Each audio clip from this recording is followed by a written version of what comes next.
que vas a partir de una web o vas a empezar a crear una web que no tiende a canibalizarse. Problema muy típico si eres nichero con las webs automáticas, porque básicamente generas muchas URLs para muchas keywords sin hacer esta orientación / agrupación primero. Bueno, muy buenas a todos y todas, ¿qué tal? Vamos directamente ya con la charla sobre cómo orientar semánticamente la arquitectura web y lo que vamos a ver es lo siguiente. Bueno, antes de nada, que no hice tampoco ni diapositivas de presentación ni nada, mi nombre es Alex Novoa, trabajo como analista SEO freelance en el departamento de I+D+I de Webpositor, ¿vale? Luego también tengo un podcast con Luis en el que nos pegamos y como que debatimos sobre muchos temas SEO. Y también un curso de Looker Studio avanzado, ¿vale? Por si lo queréis echar un vistazo ahí en Web Academy. Bueno, ya hecha la presentación en menos de un minuto, vamos con las secciones de lo que vamos a ver, que va a ser súper rápido todo, ¿vale? Y vais a ver que es muy conciso y práctico. Y es que primero vamos a ver en una diapositiva solo los básicos de arquitectura, y ya os digo que tampoco me voy a meter mucho porque ya habéis tenido a Manu hablando de ello. Luego vamos a ver qué es lo que tratamos, cuáles son las problemáticas que tratamos de resolver con una buena orientación semántica de la arquitectura web. Luego vamos a ver que todo va a partir de hacer un buen keyword clustering, ¿vale? Que vamos a ver que es agrupación muy sencillo de pues ciertas keywords en una o más URLs. Y luego vamos a ver un poco muy rápido la parte operativa y cómo trasladarlo, por ejemplo, a un Google Sheets, ¿vale? En el que os he hecho una captura pues, de pantalla de cómo lo suelo hacer yo. Y luego también cómo apoyarte en dos herramientas que te puedes montar pues en Looker Studio, ¿vale? Para facilitar todo este proceso. Bien, entonces, arquitectura one-on-one, es decir, arquitectura basics, muy rápido. Bueno, ya sabéis que la arquitectura web consiste en la distribución u organización de todas las URLs de tu sitio web y se pueden clasificar en dos tipos principalmente, ¿no? En base a la relación de enlazado que tenga las URLs y en base a la mutabilidad de este enlazado, es decir, en base al dinamismo. Si nos centramos en base a la relación de enlazado entre las URLs, si es más o menos restrictivo, vamos a sacar tres tipos principales, que son planas, verticales y silo. Las planas, básicamente, lo que quiere decir es que es muy poco restrictivo en base a el espectro de URLs total de la web que vamos a enlazar, ¿vale? Sino, esto lo que quiere decir es que vamos a enlazar de manera más amplia. Las verticales tienen un grado de restricción más amplio y se centran en enlazar con una mayor frecuencia a todas las URLs de su mismo vertical o familia, y no vamos a enlazar tanto al resto de familias, salvo, bueno, las categorías principales en los bloques de navegación, ¿vale? Y luego también tendríamos el tipo silo que todo el mundo pues creo que ya conocemos, ¿vale? Y que es típico en e-commerce y hace una combinación un poco de ambas. En el menú de navegación vamos a enlazar a la mayoría del espectro de categorías principales y subcategorías y luego en el silo, iba a decir, en el sidebar vamos a enlazar a todo ese vertical de la familia. Y luego, en base a la mutabilidad del enlazado, ¿vale? O al dinamismo de este, pues se dividen entre estáticas o híbridas. Ya sabéis que, que si tenéis una arquitectura muy estática, ¿vale? Es un poco mierda, como bien ha comentado Manu, y las híbridas se caracterizan por orientar siempre o priorizar en base a lo que mejor le venga al negocio en ese momento. De hecho, si también luego tenéis aquí pues un live que hicimos sobre esto, ¿vale? Y aquí un meme que hace mucha gracia al equipo interno, y es porque abrimos el grifo ahí de Publi y aparecía hasta en Tinder, ¿vale? Tampoco me dieron match ahí, así que ni pagando, fue jodidísimo, ¿vale? Entonces, bueno, como que me hacía gracia ponerlo aquí. Vale, bien, entonces, una vez visto lo básico de arquitectura, vamos con la parte de orientación semántica, con las problemáticas que vamos a tratar de resolver y que estoy seguro que os habéis enfrentado a ellas o que ya igual no tanto de manera directa, pero sí de manera indirecta. Entonces, van a ser 4 y la primera de ellas es la falta de escalabilidad durante el desarrollo de la arquitectura. Esto básicamente tampoco hace falta que la orientes semánticamente. Si la hibridas, ya esto lo vas a solventar. Y es que la orientación semántica va a conseguir que hagas escalable toda la arquitectura web y solventar problemas del estilo. Oye, ¿dónde incorporo esta categoría o esta subcategoría? Igual de repente vas a abrir pues una middle tail, ¿vale? Que no tienes una categoría principal en la que meterla. Entonces igual tienes que crearte pues una sección nueva para la web, etcétera, y no queda bien a nivel de navegación y demás. Madre mía, hay unos perros ahí matándose ahí debajo, yo creo.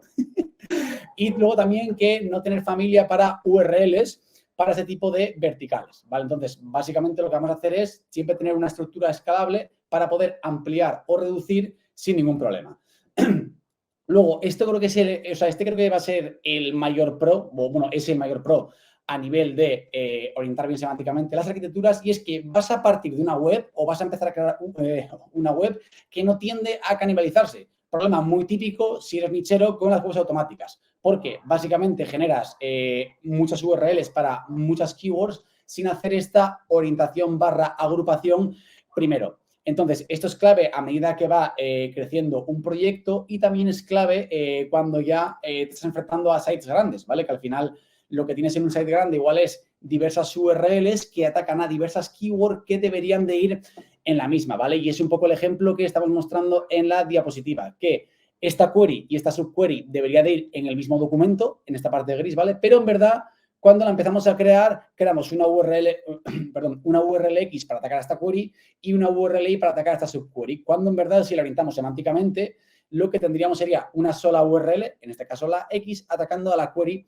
y a la subquery. Claro, esto lo veis aquí, dices tú, vale, es que es muy simple, pero imaginaros esto por 50.000 URLs, 100.000 o 150.000, ¿vale? Y todas las variantes de las queries. Entonces, también el tercer problema que buscamos solventar es facilitar la interpretación semántica Google de nuestro documento. Ya sabéis que una forma que tiene Google de interpretar y de momento es la forma principal que tiene de interpretar la semántica es mediante datos no estructurados como es el procesamiento de texto, ¿vale? De hecho, lo de que Google cada vez quiere ser un buscador más semántico y todo eso, quiere decir que se va a basar en un knowledge graph, ¿vale? Propio, que lo nutrimos con los esquemas, como bien sabéis, para que no tenga que hacer todo este procesamiento de texto y que parta de datos un poco más estructurados, ¿vale? A la hora de saber qué ponderar, si esta URL o si esta otra, ¿no?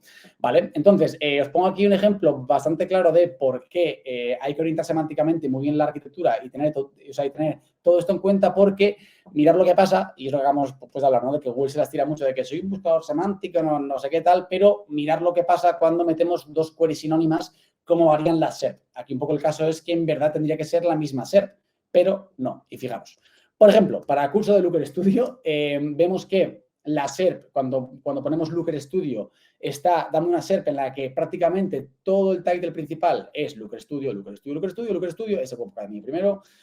Looker Studio, bueno, o sea, Looker Studio, Looker Studio, Looker Studio, Looker Studio. Vale. Entonces, ahora fijaros lo que pasa si buscamos curso de Google Data Studio, que en verdad es lo que de hecho más volumen todavía pues sigue teniendo porque todavía la gente no busca o el público no es muy específico y no entiende que todavía hay una herramienta, o sea, pues que ahora se llama Looker Studio, ¿vale? Y si ponemos curso Google Data Studio, vemos que solamente está priorizando lo que tiene Data Studio, ¿vale? Entonces, en verdad, mucha semántica y mucha tal, huevo, ¿vale? O sea, esto hay que tenerlo muy en cuenta y, de hecho, igual lo que te interesa de primeras es que, aunque el producto se llama ahora Looker Studio, es a tenerlo bien claro y orientar muy bien la URL hacia la semántica más prioritaria, que en este caso igual habría que, si es que se busca más, ¿vale? E interesa a nivel de marca, igual tienes que poner mejor curso de Google Data Studio, ¿vale? O puedes hacer pues, algunas triquiñuelas como eso, pues pones en paréntesis una y la otra, luego igual a nivel interno, a nivel de anchoring, vas a priorizar más una u otra, ¿vale? Bueno, tal depende. Pero la clave está en que nos demos cuenta de este tipo de cosas a la hora de ir creando nuestras URLs y cómo optimizarlas, ¿vale? De ir dando esa orientación. De hecho, creo que Manu lo estaba comentando antes de poner rebajas en una temporada y luego outlet durante otras, ¿vale? En la URL, bueno, o sea, en el title, anchoring, etcétera. Y ya por último también, y una de las grandes ventajas que creo que se consigue con esta orientación semántica, ¿vale? Es que hay una posibilidad para posicionar de forma más fácil y a corto plazo. Ya sabéis que lo de ofrecer y vender resultados a corto plazo en SEO, mucho cuidado con esto, ¿vale? Pero sí es verdad que Google te puede priorizar para cierto vertical semántico. Esto seguramente si hayáis tratado con muchos proyectos os habréis dado cuenta, ¿vale? Y es que estudiando las queries que mejor posiciona el proyecto, se pueden sacar determinados patrones. Os pongo un ejemplo de pues un cliente que me ha pasado hace relativamente poco, ¿vale? Y es que puedes tener tendencia a posicionar mejor toda la parte de sostenible, toda la semántica sostenible y ecológica, pero, por ejemplo, no la parte natural, que está más relacionado con cosmética. Entonces, si ya estás viendo que toda la parte de sostenible y ecológico te está rankeando bien, si haces un poco de, o sea, si acabas como rascando un poco, ¿vale? En las queries y demás, vas a ver que otras subqueries como algodón 100% orgánico, porque está relacionado con ecológico y sostenible, y otras subqueries como comercio justo o hecho en España, ¿vale? También las vas a posicionar mucho mejor. Entonces, andar creando URLs u optimizando en caso de que las tengas creadas esas, vas a posicionar de manera mucho mejor y de manera mucho más rápido. De hecho, un truco también es que revises la Wikipedia. A ver, esto como de manera operativa, lo que sería es, si ves que tienes una query principal que ataca una URL y esa query principal tiene una entrada en la Wikipedia, eso generalmente, digo generalmente, esto cogerlo con pinzas, ¿vale? Google seguramente lo empieza a considerar eso como una entidad y todo el contenido que tenga esa entrada, incluso las categorías que estén las que están relacionadas, que están abajo del todo, y todo el árbol de su familia que veis en la entrada, vais a posicionarlo bastante mejor, ¿vale? Y bastante más rápido. Obviamente siempre depende y no siempre es así, ¿vale? Pero echar un vistazo que ya veréis, a mí que me muero, que os va a coincidir, ¿vale? Y luego también os pongo un último punto abajo, que es que, oye, la ficha de Google Business Profile afectará, porque me pasó también hace relativamente poco, bueno, esto fue hace medio año, ojo que esto no tengo ni idea de si es así o no, ¿vale? Por eso lo pongo en modo pregunta, que sabéis que en el SEO hay que ser súper escépticos. Y es que lo que me pasó fue, bueno, ya para empezar pongo capturas de Href porque no tengo histórico y os quería enseñar también con el, pues con 2022, etcétera. Y es que básicamente lo que pasaba es que, pues que este proyecto era una web que no tenía prácticamente trabajado el SEO web, ¿vale? Pero sí la ficha de Google Business Profile. Entonces, rankeaba muy bien en Madrid para ciertos términos y ciertas queries que eran tanto genéricas como locales. Y dije, hostia, en verdad si ya me está, si ya me está dando prioridad Google para estas queries en el local pack, me lo dará también para la parrilla orgánica de links. Y si empiezas a crear queries en base a lo que te rankea bien en local pack, también te rankea bien en parrilla orgánica. Al menos con este resultado, o sea, al menos con este proyecto. Y lo más gracioso y por lo que me parece por lo que me parece curioso es que por un lado no estaba nada trabajado y de hecho tampoco tiene enlaces, ¿vale? Veis que ahí pone DR0 y de hecho, bueno, los enlaces que tiene por ahí es todo spam. ¿Vale? Entonces, como que me parece un caso interesante para decir, hostia, igual lo que como la ficha de Google se supone que se basa en reviews y está como semi-comprobada, igual eso te aporta más EAT para unas consultas y luego no para otras, no lo sé, ¿vale? Os lo dejo aquí, pues, yo qué sé, pues si queréis indagar y divagar, ¿vale? Y tener un debate con pensamiento crítico. Vale, entonces, ya hemos visto lo que nos solventa todo el tema de orientar perfectamente la semántica de nuestra arquitectura. Entonces, al final, ¿cómo lo hacemos? Pues todo parte de un buen keyword clustering, ya veis que es una soberana tontería. Y es que al final el keyword clustering consiste en la agrupación de una o más keywords en base a una o más URLs, ¿vale? Y esta es la base de orientar semánticamente toda la arquitectura. Cuanto mejor se haga este procedimiento, más orientada semánticamente va a estar la arquitectura web y nuestras URLs van a ser como más granulares semánticamente, que esto quiere decir que están como muy acotadas a las keywords correctas que tiene que posicionar. Básicamente, ¿cómo se hace? Se basa en SERP checking, que es haciendo comprobación de las SERPs. Y en el momento en el que una o más queries, bueno, en el momento que dos o más queries, vas a ver que comparten un resultado, cuanto más alto mejor, en las SERPs, sabes que se pueden agrupar, ¿vale? Entonces, es así. Entonces, es por eso por lo que se ve mucho por ahí también, ¿no? Hago un keyword research con ChatGPT en base a entidades o en base a no sé qué de BERT y tal. O sea, eso está muy bien a la hora de cuando quieres enriquecer ya el contenido, de decir, vale, sé que tengo que crear esta URL con la keyword yoga, ¿vale? Pues, oye, voy a hacer un análisis de, pues entidades para enriquecer más el contenido que va a atacar a esa query, pero no se puede hacer un keyword research en base a entidades o a la semántica de BERT, ¿vale? Sino que se tiene que hacer en base a este tipo de agrupaciones, ¿vale? Entonces, también la parte de SERP checking es un poco chapa hacerla de manera manual, entonces te doy dos opciones para que lo automatices. Uno es pagar Keyword Insights, ¿vale? Que lo llevo usando ya unos 3 años aproximadamente y es la hostia. Y luego también que sepas que lo puedes hacer con Python, ¿vale? Con una API de la SERP, bueno, con una API de la SERP, ¿vale? Te lo puedes montar en plan también. Lo que pasa es que esto tiene que ser fino, ya que si no se va, o sea, como que la parte del procesamiento va muy lento, ¿vale? Entonces, bueno, que en plan que lo sepas, a mí muchas veces como que me sale más rentable pues pagar a los amigos de Keyword Insights. Además, luego te da el export en un Google Sheets como súper clusterizado y demás, entonces está bastante chulo. Vale, entonces, de manera visual, básicamente es, vamos a imaginarnos que tenemos la query 1, la 2, la 3 y la 4. ¿Cómo sería hacerlo mal? Pues así a lo loco, lo vamos a meter todo en un mismo documento, está mal y por eso lo pongo en rojo, ¿vale? Veis cómo juego con efectos visuales y todo. Y la forma correcta de hacerlo sería que igual la query 1 y la 2 vemos que tienen que compartir el documento X porque hacemos self-checking y comparten el mismo resultado. Luego vemos que la query 3 es 1 y la query 4 es otra, ¿vale? Entonces, de una URL pasamos a crear 3. Esto es muy típico también cuando antes hacíamos los típicos contenidos de 15.000 palabras y 20.000 palabras y rankeábamos muchas keywords genéricas, nil tails y long tails en un mismo documento, pero desde hace ya 4 años vais a ver que este tipo de webs han caído bastante en tráfico y lo que se lleva es que ese contenido que antes era muy gordo, particionarlo igual en 2 o 3 contenidos, ¿vale? Y esto con el keyword clustering no te pasa. Vale, por aportar también algún ejemplo así un poco más práctico, luego también este es un ejemplo de una audit que hice hace relativamente poco de una arquitectura y es que también puedes patronizar,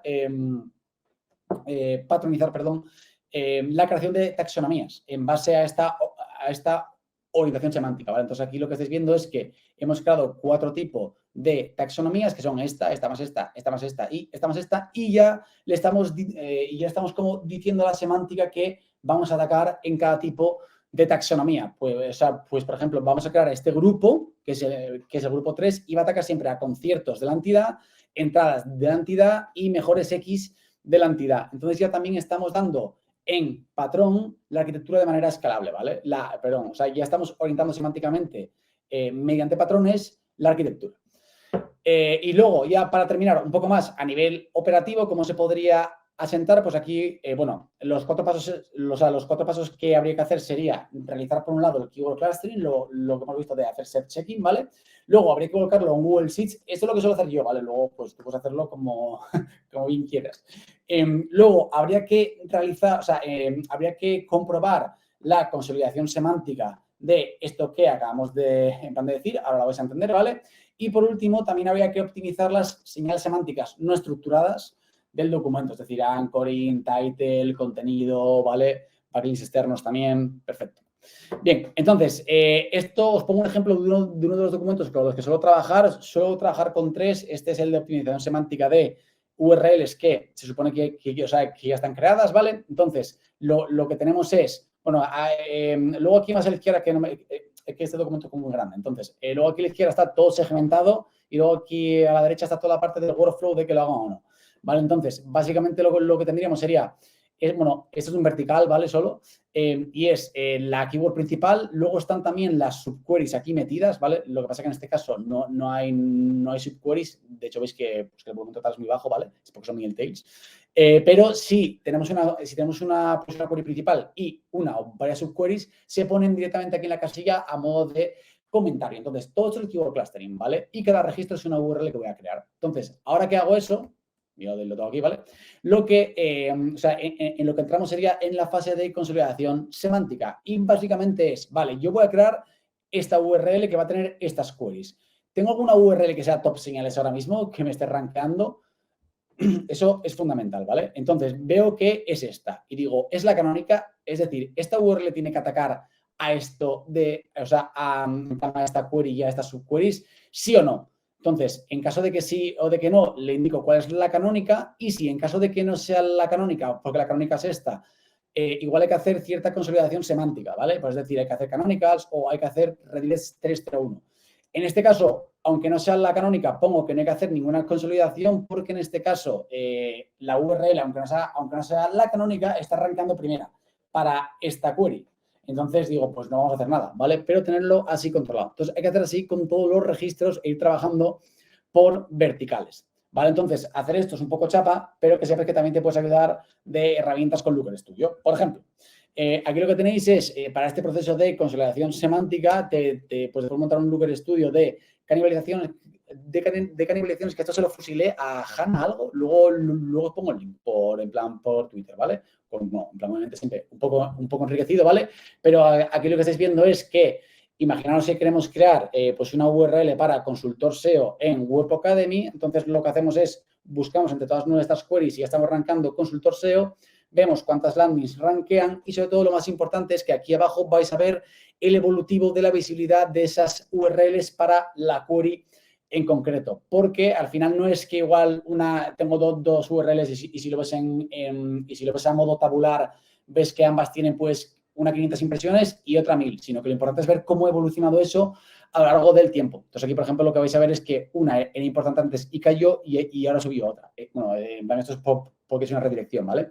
Pero esto es lo que tienes que andar comprobando cuando quieres descanibalizar URLs. Y luego también, a nivel un poco más interno, ¿vale? Esto, bueno, en plan, es un informe de la audit, ¿vale? En el que básicamente es una tool para analizar el enlazado interno. Entonces, a nivel semántico, tienes algunos puntos que son interesantes, como la posición de la mayoría de los enlaces, si es snap o contenido, anchoring que tiene, ¿vale? Y luego también desde la segmentación con la que estamos enlazando a esta URL. Pues, por ejemplo, vemos que solamente tiene enlazado más transaccional o igual más informativo desde el blog, ¿vale? Luego tiene otras cosas pues a nivel técnico como rendering y demás, pero que no es importante para esto que estamos viendo de la semántica.